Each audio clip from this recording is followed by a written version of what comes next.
আজকের মুভির কোনো ইন্ট্রাকশন দিব না। মুভিটা দেখার পর হাসবে না কাঁদবে সেটা তোমাদের ব্যাপার। সালটা তখন 1978। সেই সময় চিলির সরকার স্বাধীনতা বিরোধী অপরাধীদের এমন কিছু কারাগারে বন্দি করে রাখত যেখান থেকে পালানোর কথা কেউ স্বপ্নেও ভাবতে পারেনি। কিন্তু 5 জন সাহসী বন্ধু কিভাবে এই জেল থেকে পালিয়ে গেল। একটা সেরা অ্যাডভেঞ্চার সার্ভাইভাল মুভি। হ্যালো, তোমরা দেখছো এক্সপ্লেইন জোন।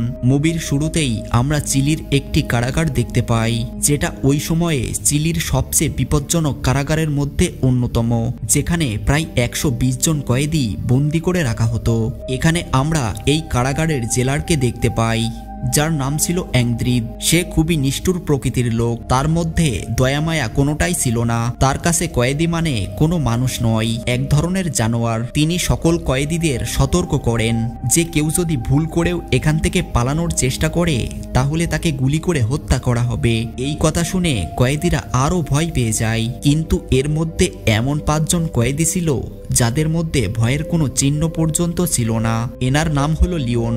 যে 5 জন বন্ধুর ভিতরে সে ছিল অনেকটাই সাহসী এবং সে মনে মনে একটা পরিকল্পনাও করে রেখেছিল যে কিভাবে তারা এই জেল থেকে পালিয়ে যাবে।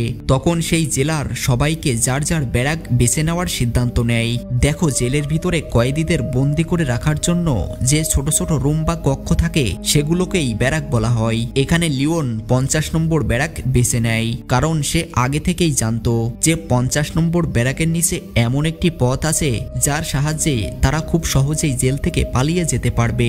অন্যদিকে তার বাকি বন্ধু রাফায়েল সহ সবাই সেই 50 নম্বর ব্যারাকে এসে উপস্থিত হয়। তখন তারা সময় নষ্ট না করে প্ল্যান বানাতে থাকে যে আমাদের এখান থেকে পালিয়ে যেতে হলে প্রায় 210 ফুট দীর্ঘ একটি ট্যানেল তৈরি করতে হবে। আর এই ট্যানেল 50 নম্বর ব্যারাক থেকে শুরু করে কোনো একটা নদীর নিকটবর্তী স্থানে গিয়ে শেষ হবে। আর কোনোভাবে তারা যদি সেখানে পৌঁছাতে পারে তাহলে তাদেরকে কেউ আর ধরতে পারবে না। তারা যখন এই বিষয় নিয়ে কথা বলছিল তখন একজন কয়েদি তাদের এই কথাগুলো শুনে ফেলে, যার নাম ছিল পাবলো। তখন পাবলো তাদেরকে বলে যে আমিও তোমাদের এই কাজে সাহায্য করব, কারণ আমিও এই নরক থেকে বের হতে চাই। এদিকে সন্ধ্যা নামলেই লিওন ট্যানেল বানানোর কাজ শুরু করে দেয়। প্রথমেই তারা দেওয়ালের মতো আরেকটি নকল দেওয়াল তৈরি করে নেয়, কারণ এই ট্যানেলটি তৈরি করতে তাদের বছরের পর বছর সময় লাগবে।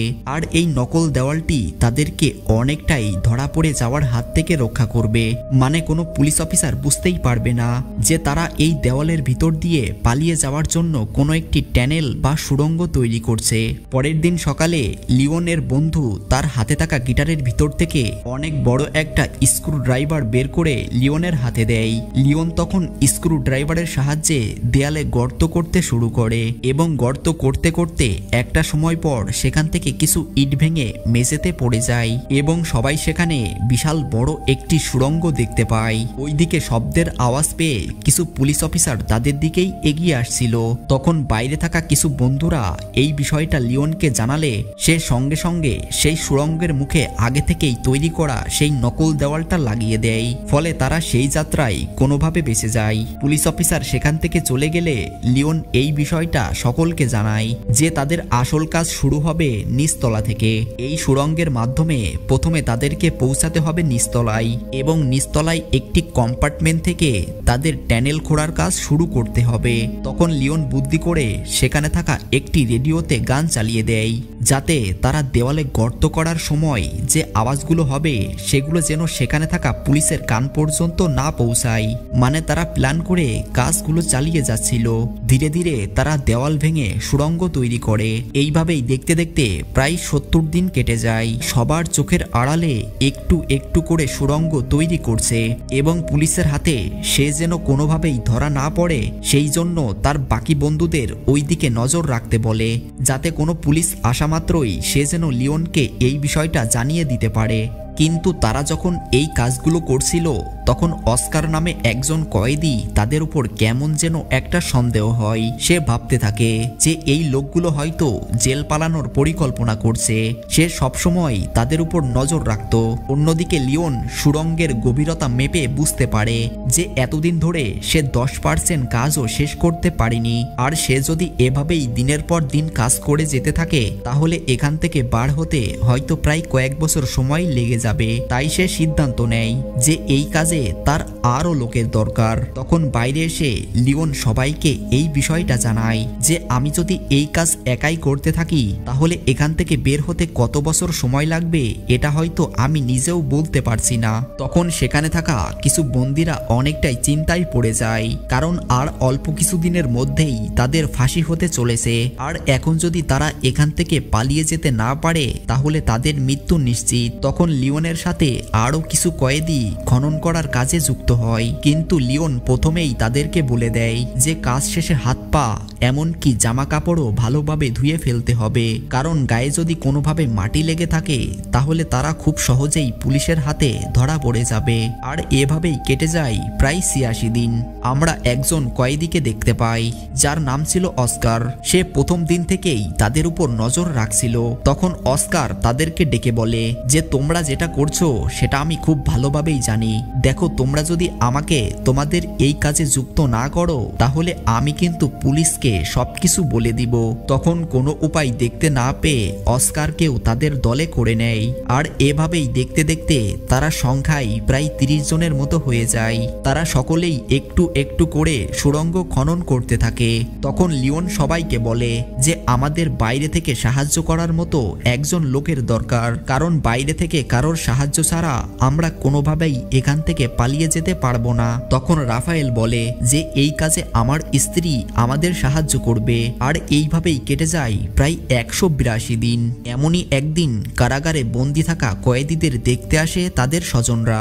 দেখা যায় সেদিন রাফায়েলের স্ত্রী পলিয়ানাও তার সাথে দেখা করতে এসেছিল। তখন রাফায়েল তার স্ত্রীকে বলে যে আমরা এখান থেকে খুব তাড়াতাড়ি পালিয়ে যাব, তুমি শুধু আমাদের জন্য একটি বাসের ব্যবস্থা করে দিবে। তখন রাফায়েলের স্ত্রী হ্যাঁ বলে সেখান থেকে বাড়িতে চলে যায়। এইভাবেই দিনের পর দিন যেতে থাকে। কিন্তু একদিন পুলিশ অফিসাররা তাদের পুরো টিম নিয়ে তাদের দিকেই এগিয়ে আসছিল, কিন্তু বাইরে থাকা বাকি কয়েদিরা তাদেরকে কোনোভাবেই ভিতরে ঢুকতে দিচ্ছিল না। দেখা যায় পুলিশ আর কয়েদিদের মধ্যে সংঘর্ষ লেগে যায় এবং কয়েদিরা অনেকজন পুলিশ অফিসারকে আহত করে ফেলে। পরের দিন সকালে জেলার অ্যান্ড্রিড এই বিষয়টা জানতে পারে। তখন অ্যান্ড্রিড নির্দেশ দেয় যে যারা পুলিশের গায়ে হাত দিয়েছিল তাদের সবাইকে রোদের ভিতর উলঙ্গ করে দাঁড় করিয়ে রাখো। এইভাবেই শাস্তি স্বরূপ তাদেরকে রোদের ভিতর কয়েক ঘন্টা দাঁড় করিয়ে রাখা হয়। অন্যদিকে লিওন সুড়ঙ্গ খনন করার কাজ প্রায় শেষ করেই ফেলেছিল।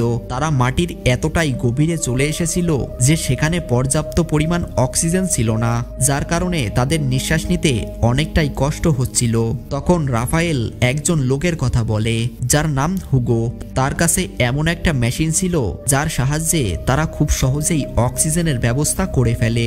আর এইভাবেই খনন করতে করতে ৪১৩ দিন কেটে যায়। এমনই একদিন সকালে রাফায়েলের স্ত্রী পলিয়ানা নিউজ পেপারে দেখতে পায় যে তার স্বামী রাফায়েল সহ ৯ জনের মৃত্যুদণ্ডের নির্দেশ দিয়েছে আদালত। অন্যদিকে জেলার অ্যান্ড্রিড লিওন ও তার বাকি বন্ধুদের কেমন যেন সন্দেহ করতে শুরু করে। তাই সে পাবলোকে জিজ্ঞাসা করে যে সে যদি আসল সত্যটা তাকে না বলে তবে তাকে এক্ষুনি হত্যা করা হবে। কিন্তু পাবলো জেলার অ্যান্ড্রিডকে তেমন কিছুই বলে না। এইভাবেই দেখতে দেখতে ৫২৯ দিন কেটে যায়।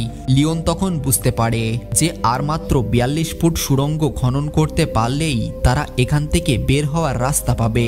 তারপর হঠাৎ একদিন কারাগারে ভূমিকম্প হয়, কিন্তু তাদের ভাগ্য অনেকটাই ভালো ছিল, যার কারণে সেই ভূমিকম্পেও তাদের সুড়ঙ্গের কোনো ক্ষতি হয়নি। তখন তারা ভাবে যে পরবর্তী ভূমিকম্পের আগেই এখান থেকে তাদের পালিয়ে যেতে হবে, নয়তো পরের দিন সুড়ঙ্গটি টিকে নাও থাকতে পারে।